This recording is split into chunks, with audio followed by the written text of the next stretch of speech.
The Stars are back in action tonight in Anaheim, taking on the Ducks for the second time in as many days, looking to get win number 2 on this 4-game road trip. And on today's show, we will take a look at the Stars organization as a whole, talk about some of the best up-and-coming prospects within the organization, and then, of course, give you a preview of tonight's matchup in Anaheim as the Stars look to get the second win against the Ducks. It's all coming up on a Thursday episode of Locked On Stars. Your Locked On Stars, your daily podcast on the Dallas Stars. Part of the Locked On Podcast Network. Your team every day.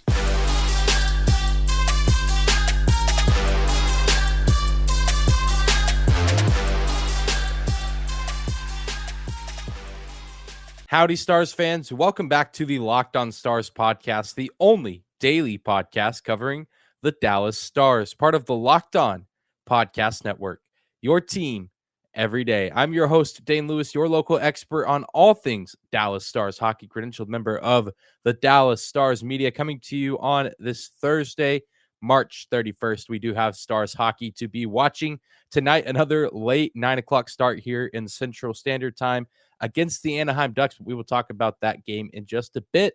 Before we jump into today's episode, do want to say thank you for stopping by the show today, for making Locked On Stars your first listen of the day. Whether this is your first time here or you are a recurring listener, be sure to hit that subscribe button on YouTube.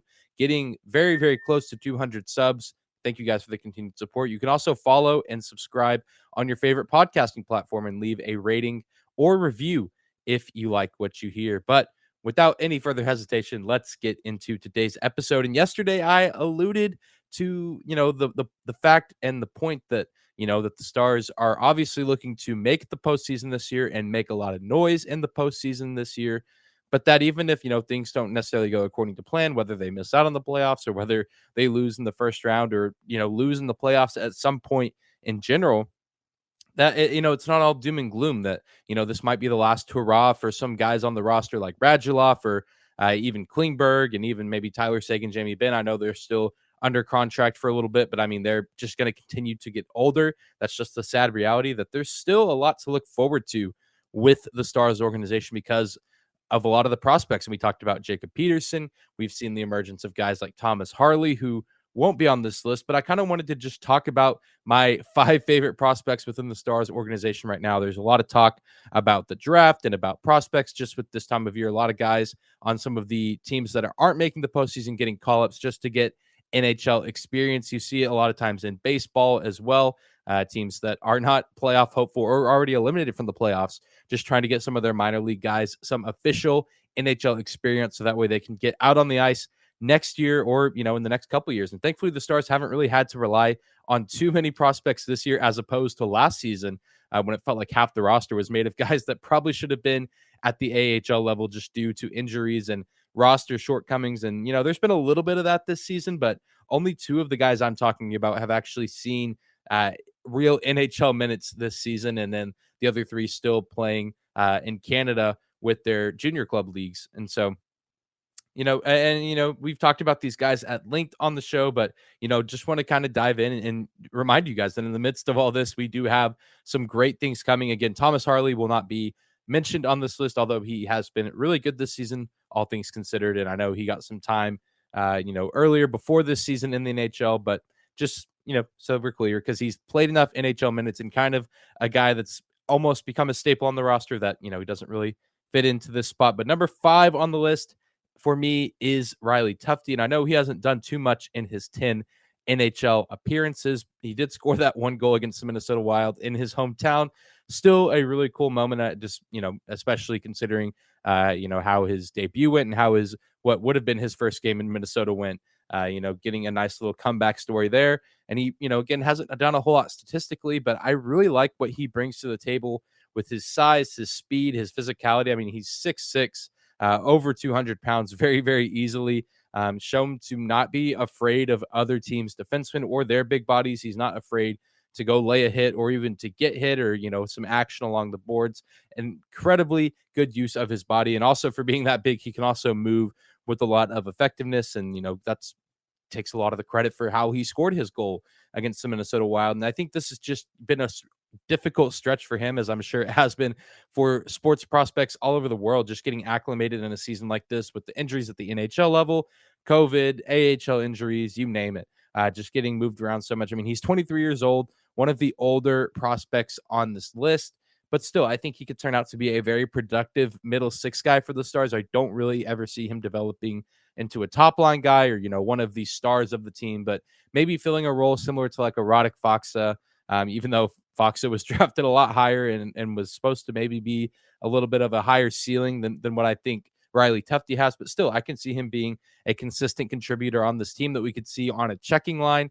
Not always going to put up monster numbers, but is a guy that has a really good frame and knows how to use it. And then, of course, number 4, we have Riley Damiani, another guy who has scored a goal and recorded an assist as well and has seen some substantial NHL time. This was a guy that we say all the time was an AHL, the rookie of the year for the American Hockey League back in 2021. He has 11 goals, 21 assists, 32 points in the AHL. Of course, we all remember that goal he scored against the Blues in his NHL debut. A game, unfortunately, that the Stars were not able to win, but still an awesome moment. Just an absolutely electric reaction from the crowd. He's another really fast guy, considerably smaller than Riley Tufty, but I could see these two guys potentially sharing a line together. Tufty plays that wing position. Damiani plays more of the center position. Again, only 22 years old, so around the same age as Riley Tufty.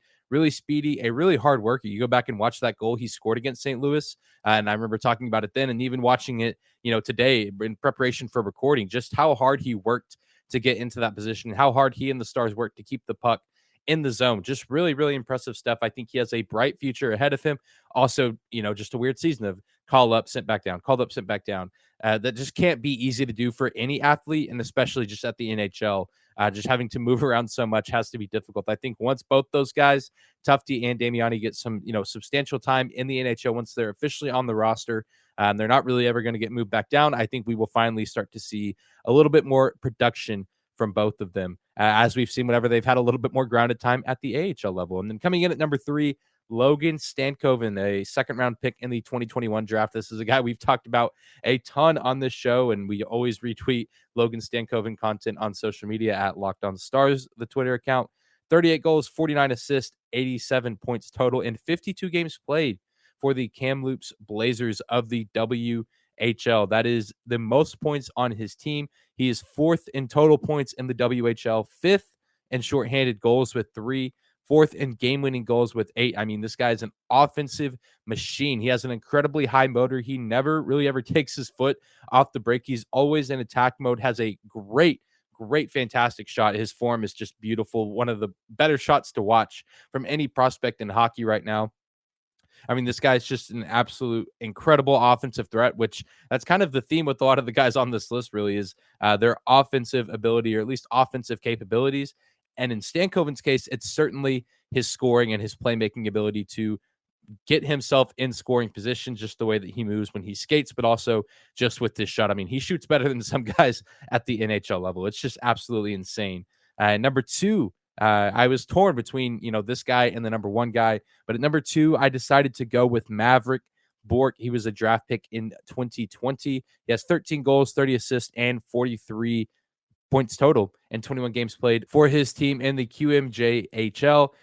Just an unbelievable hockey IQ. I mean, that's something I've noticed watching his tape, but also I know a lot of, scouts and reporters have made that comment on him as well. His vision just unmatched. I mean, I feel like it's a younger version of maybe what we see with guys on the Stars top line now, just with their vision and their ability to move the puck to their teammates. He knows where to put the puck.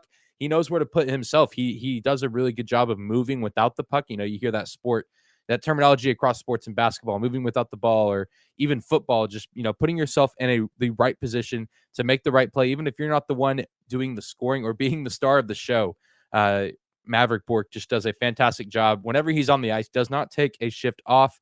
Incredibly good at drawing defenders to him and out of passing lanes with head fakes, or even, fake shot attempts, passing moves, pump fakes, if that's even a term you can use in hockey. And the best part about it is he's only 20 years old. So still developing. He did get some time with the Stars in the preseason to play. Don't know how soon we'll see him at the NHL level, but he is continuing to improve, and he's going to be an incredibly fun guy to watch. Just again, with his IQ, I think he's going to be able to come in whenever he does and be a young guy, but still kind of have that IQ and vision that can be matched with some of the veterans on the team, which is going to be a really unique combination with whoever he gets paired with on a line in Dallas. And then number one, you probably knew this was coming once I said Bork and number two, but number one on my list goes to Wyatt Johnston of the Windsor Spitfires. He has 112 points for the Spitfires, which is the best in the OHL by 10. The next guy on the list has 102, 41 goals, second in the OHL, first in the OHL with assists with 71. He's similar to Maverick Bork in a lot of ways when it comes to positioning and his puck play. And he, again, another guy that covers ground with purpose, doesn't really make a move that isn't going to benefit his team or at least put his team in a good position offensively. He shoots the puck smart. He, if he knows that he probably can't get a goal, he's going to aim the shot at the goalie's pads to hope for a ricochet either for himself or for a teammate to get a nice clean look at the net. But an even better part about him is that he's younger than Maverick Bork. He's doing all this at the age of 18 years old. So the cherry on top of a prospect list, and there's guys that I didn't even talk about that I think have some good potential as well. But I think these five at this point in time certainly have my attention the most, and just definitely wanted to come back and show my work a little bit and talk about the bright future that the Stars have. But still, the Stars in the race for the playoffs as of right now, looking to make some noise in the postseason. And that, you got to take it one game at a time. And that game that we have up next is tonight against the Anaheim Ducks. And after a quick break, we will talk about this matchup and what the Stars need to do to win this second matchup against the Ducks.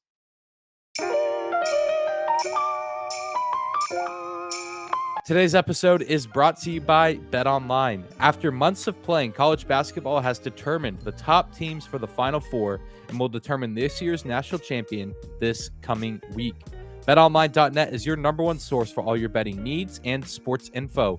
From all the latest odds, contests, and player props, BetOnline remains the best spot for all your latest sports developments, including podcasts and reviews for all the leagues this season. And it's not just basketball. BetOnline is your continued source for all your sports wagering, information needs, including live betting and your favorite Vegas casino games. Head to the website today or use your mobile device to learn more about the trends and action. BetOnline.net, where the game starts.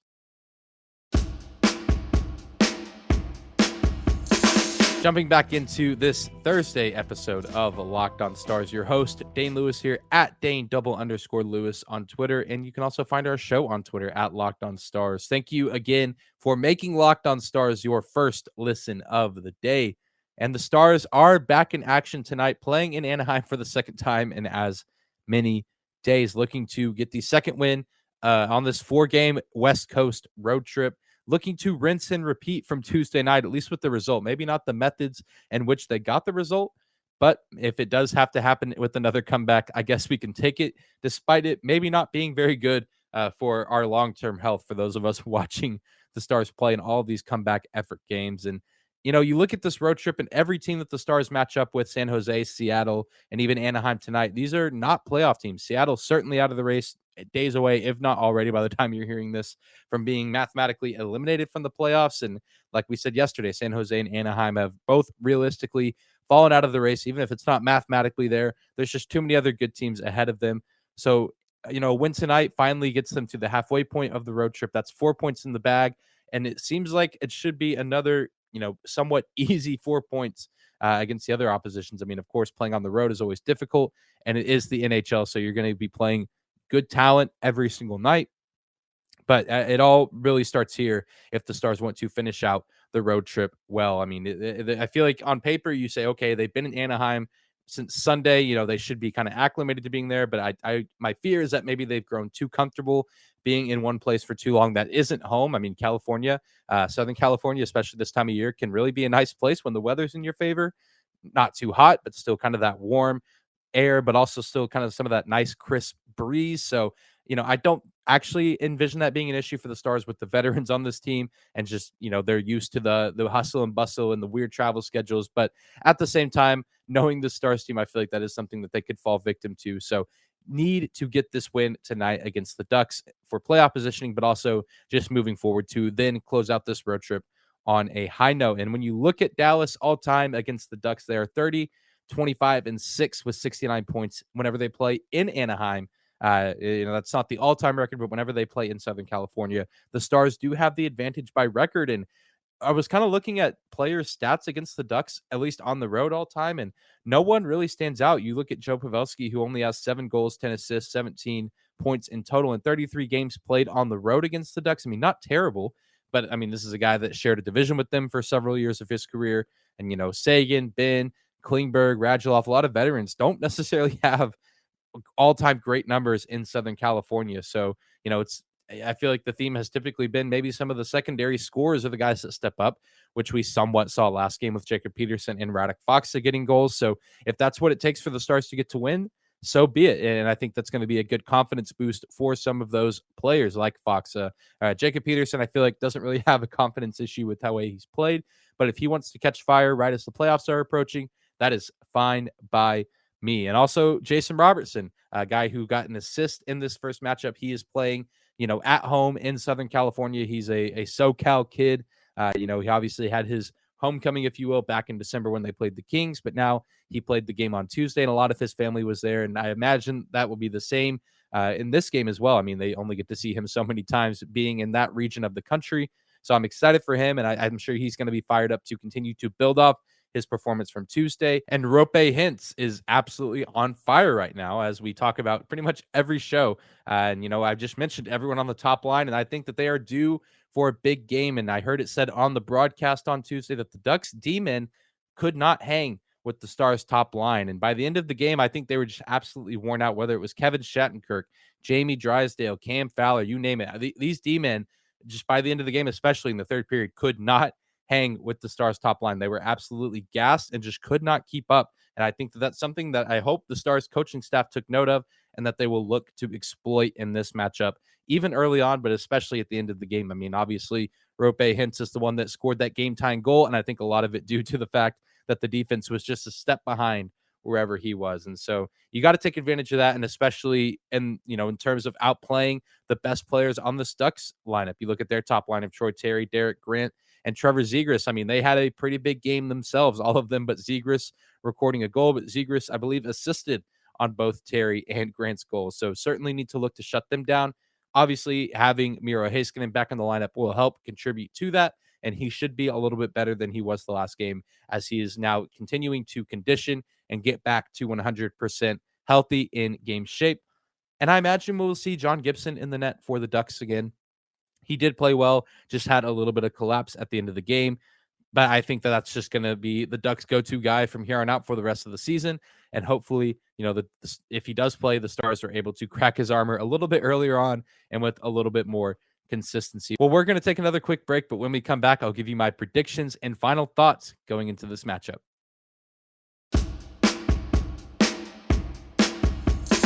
It is prediction time on today's episode of Locked On Stars, your first listen of the day, and this is matchup number 2 of 3 between the Stars and Ducks this season.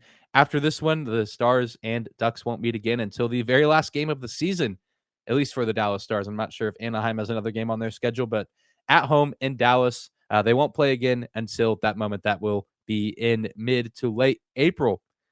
But as we said in the previous segment, the Stars top line, I think, is due for a big game. We haven't seen the Minutemen strike in quite some time, but hopefully it will happen this game. I think that's going to be a huge key for this matchup, is the Stars' ability to score first, but also just to score fast. It took them a little bit of time to get on the board in the first period on Tuesday with Radek Faksa's goal, but I would love to see them come out with a huge sense of urgency and really just catch the Ducks off guard as opposed to what they did on Tuesday. And I think, having Miro Heiskanen back on the ice, he should be more in shape. If he's out there, I think he can help spark and move the offense a little bit on the blue line. But even if he can't, I think his defensive efforts will help shut down the Ducks in the early stages of the game. And obviously, this Anaheim Ducks team, I mean, it's easier said than done to beat them. They are now riding a 10-game losing streak, and they will certainly be looking to break that. I mean, they are kind of in this weird tanking zone, I guess, to try to maybe get a better pick. But at the same time, you don't want to be embarrassed. But if I were them, if anyone in the Ducks organization is listening, although I doubt it, you guys have Arizona tomorrow night. wait till then to break the losing streak. Extend it to 11 games, no harm, no foul. Let the Stars get their 2 points. Jason Hernandez and I were talking about it the other day, Locked on Ducks. That if the Stars can knock out their divisional opponents out of the playoffs, that they'll be happy seeing Vegas or Vancouver get bumped from the playoffs. So that's what I say. That would be the ideal situation. But we'll see. I imagine they're going to come out pretty fiery, looking to end the losing streak in front of their hometown fans, the few, the proud, the faithful Ducks fans that are going to games at this point in the season when they're out of the playoff contention race, losing 10 games in a row. I imagine the crowd will be pretty hungry for a win as well. And I'm curious to see who goes in net for the Stars. I imagine it will be Jake Ottinger. There's part of me that wants to see Wedgwood, but also at this point in the year, you want to get Ottinger as many reps as possible going into the postseason. If the Stars are going to be there, I want Ottinger to be as prepared as possible, but also you don't want to let Wedgwood just sit and collect dust on the bench. I imagine we'll see him at least once this road trip, maybe in the back-to-backs with San Jose and Seattle. Not entirely sure, but I'm confident with whoever Bonus decides to put in the crease. And, the Stars, I pulled so much momentum from the Ducks on Tuesday. I feel like they had momentum going into the third period, but then the Stars just sucked the wind out of their sails. Hopefully the Stars will continue to carry that momentum into this game, score fast, score early, score with urgency, and continue to dominate. If they can get a dominating win this game, a 2-3 goal win, I think that's going to bode well for them for the rest of this road trip. And then going into the month of April, down the final stretch of the season, going to be absolutely insane to see how things shape out for the rest of the year for Dallas. But it all starts tonight. Got to take it one game at a time. And I predict a Stars win by a score of 4-1. And I think Jason Robertson scores first. Put on a little bit of a show for his family. Would absolutely love to see that. But that's going to do it for today's episode of Locked On Stars. Thank you again for making Locked On Stars your first listen of the day. Be sure to hit that subscribe button or the follow button on your favorite podcasting platform. Subscribe on YouTube. Leave a comment, rating, or review if you like what you hear. Be sure to tune into tomorrow's episode as we'll be breaking down this game in its entirety and looking ahead to the games over the weekend. Well, we'll see you there, Stars fans. Enjoy the game tonight. Hopefully you're able to get some rest despite the late start time, but we will see you back here tomorrow.